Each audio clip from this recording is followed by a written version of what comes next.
तो hello my dear friends. तो चलिए आज फिर से आ गए हैं हम एक नए लेखक का लेखक परिचय को लेके।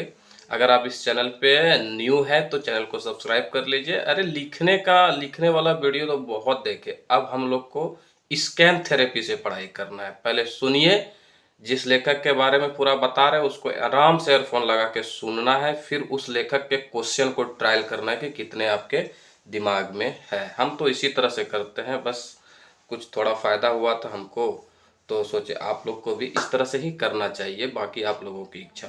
तो चलिए आज हम शुरू करने वाले हैं श्रीनिवास पानुरी जी का। श्रीनिवास पानुरी जी का जो है लेखक परिचय से जितने भी उसके माता पिता, जन्म, शिक्षा, उपलब्धि जो भी है इम्पोर्टेंट बनने वाले जेएसएससी का जहाँ तक औकात हो सकता है क्वेश्चन बनाने का, तो वहाँ से हम लोग एक निचोड़ निकालेंगे। तो आइए शुरू करते हैं।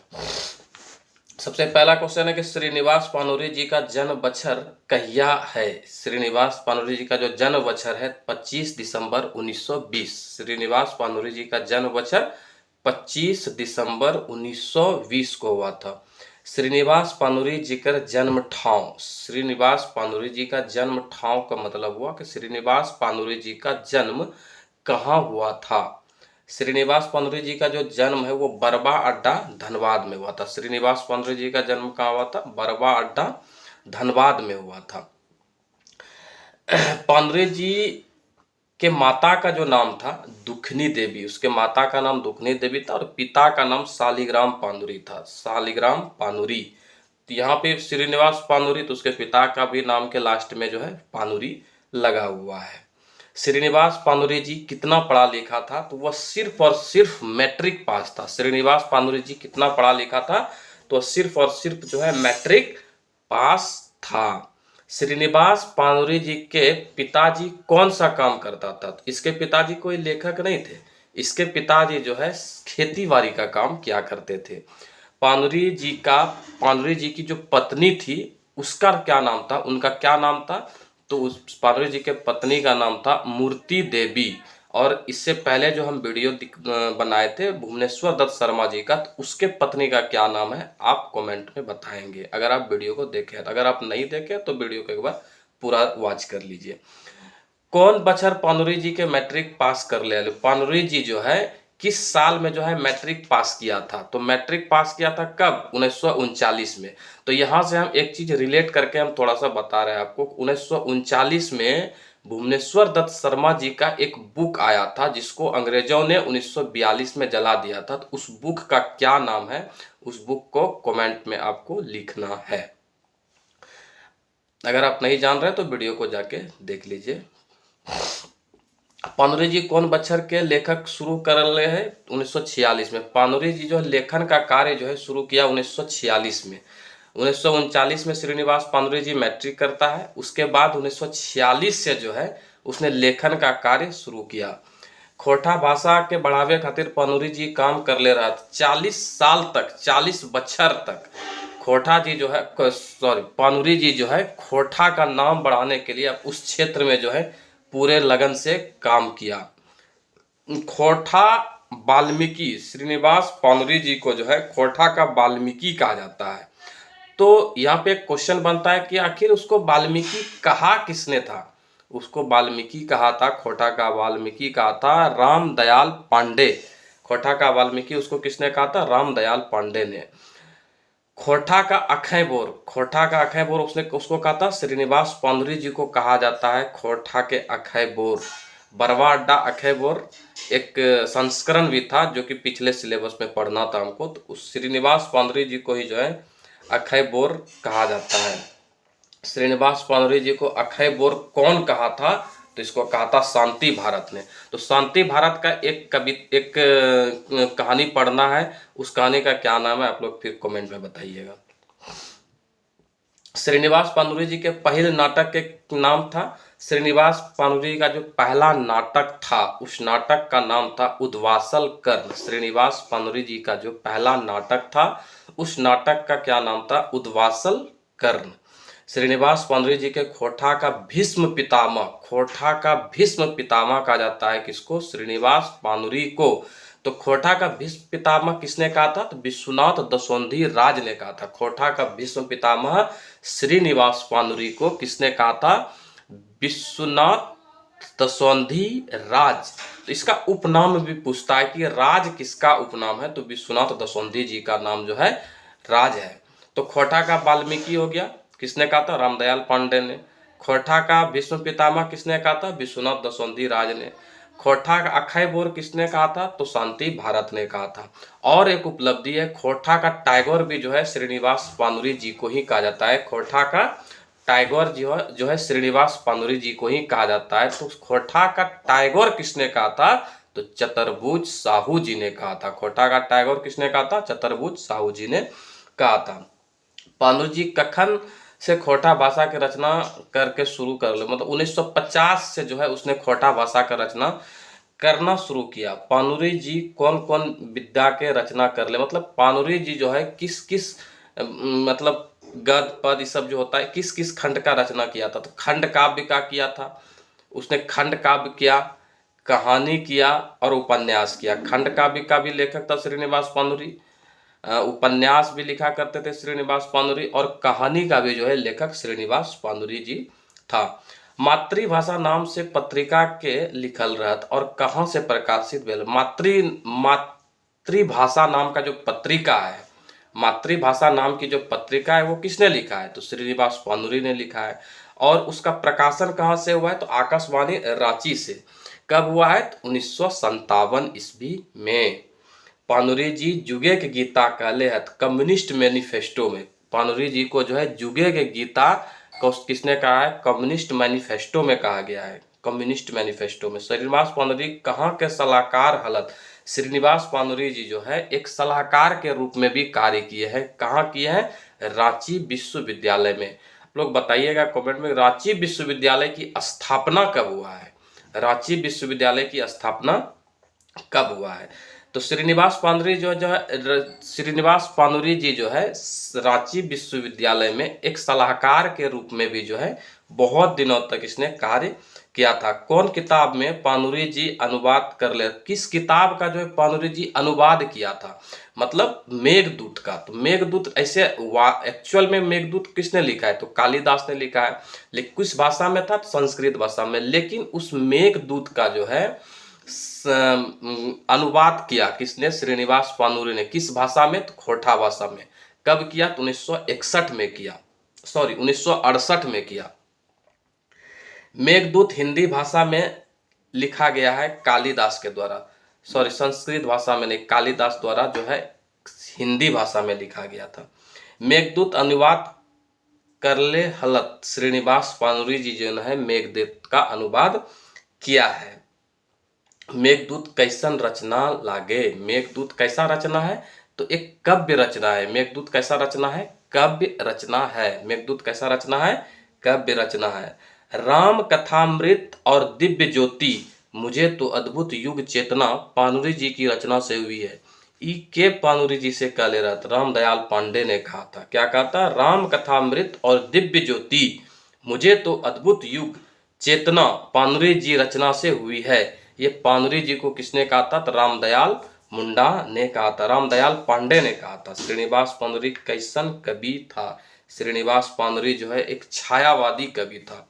छायावादी कवि, छायावादी क्या होता है कि जैसे किच के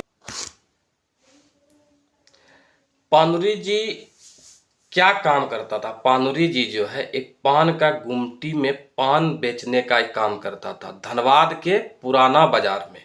पानुरी जी जो है पान गुमटी में पान बेचने का काम करता था। कहाँ पे? तो धनबाद के पुराना बाजार में। पानुरी जी आर्थिक स्थिति कैसन रहत? पानुरी जी की आर्थिक स्थिति कैसी थी? आर्थिक स्थिति बहुत खराब था। अगर आर्थिक स्थिति अच्छी रहती तो वो पान बेचने का काम ही नहीं करता। तो इससे पता चलता है कि उसकी आर्थिक स्थिति जो है बहुत ही खराब थी। पानुरी जी के कै गो बेटा हले? पानुरी जी को कितना बेटा था? जैसे 4 बेटा था।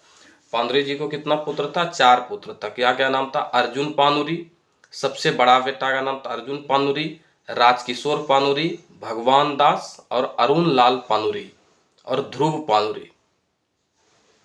ध्रुव पानुरी, ये चार, 1 2 3 4 5, ऐसे 4 बेटा था पानुरी जी को।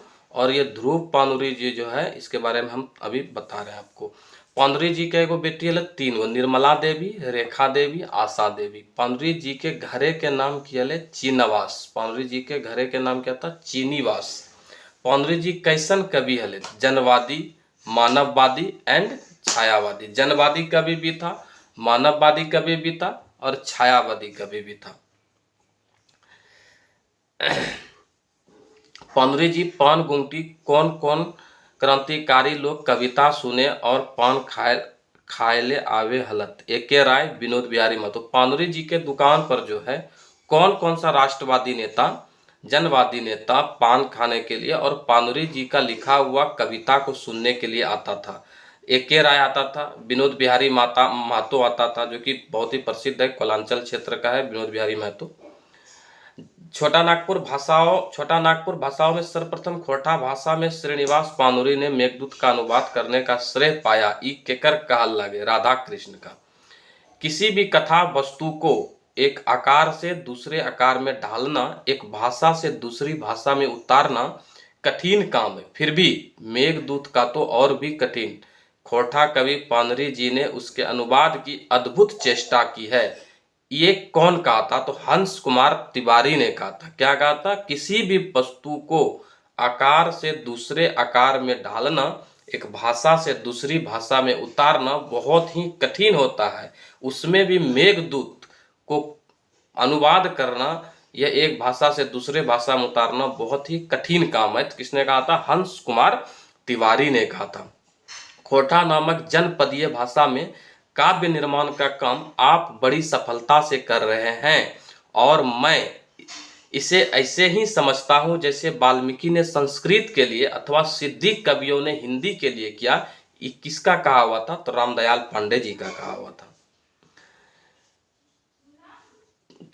साहित्यिक उत्तराधिकारी पुत्र अर्जुन पानुरी के लिखवैया है गिरधारी गोस्वामी आकाश खूटी। साहित्यिक उत्तराधिकारी मतलब उसका श्रीनिवास पानुरी का जो साहित्य था उसका उत्तराधिकारी जो था उसका बड़ा पुत्र अर्जुन पानुरी था। ये कौन लिखा है, कौन बोला है? तो गिरधारी गोस्वामी आकाश खूटी जी बोला है। श्रीनिवास पानुरी जी के जीवनी के लिखवैया, श्रीनिवास पानुरी जी का जो जीवनी है उसको कौन लिखा है? तो प्रदीप कुमार दीपक ने लिखा है। प्रदीप कुमार दीपक ने लिखा है। पानुरी जी खोजे 3 दिन यात्रा वृतांत या यात्रा वृतांत जो भी बोल सकते कि लिखवैया कौन है? तो प्रदीप कुमार दीपक। एक यात्रा वृतांत है पानुरी जी के खोजे 3 दिन, ये यात्रा वृतांत है, इसका लेखक है प्रदीप कुमार दीपक। कम्युनिस्ट विचारधारा के लोग पानुरी जी के लिखवैया हाथ शिवनाथ प्रामाणिक। राष्ट्रवाणी यानी दैनिक के संपादक श्याम कृष्ण बख्शी पानुरी जी के कौन रचना पर परनाई के समीक्षा छापले है? बाल किरण भी जो है श्रीनिवास पानुरी जी का ही है। मातृभाषा का अधिकार कोई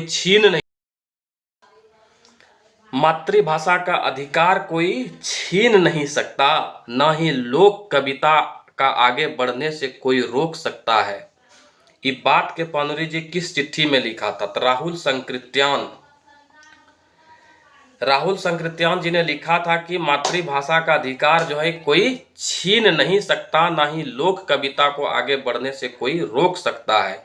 ये बात को जो है चिट्ठी के माध्यम से राहुल संकृत्यान ने लिखा था। पानुरी जी का उपनाम, पानुरी जी का पहले ही उपनाम बताया आप लोग को, अक्षय बोर यानी कि बरवा अड्डा धनबाद में जो उसका पंखा बंद किए है ना, इसीलिए पसीना आ रहा है। दोस्तों देखिए, आप लोग पूरा वीडियो को देखिए, बहुत ही इंटरेस्टिंग है, बहुत फायदा करेगा आपको।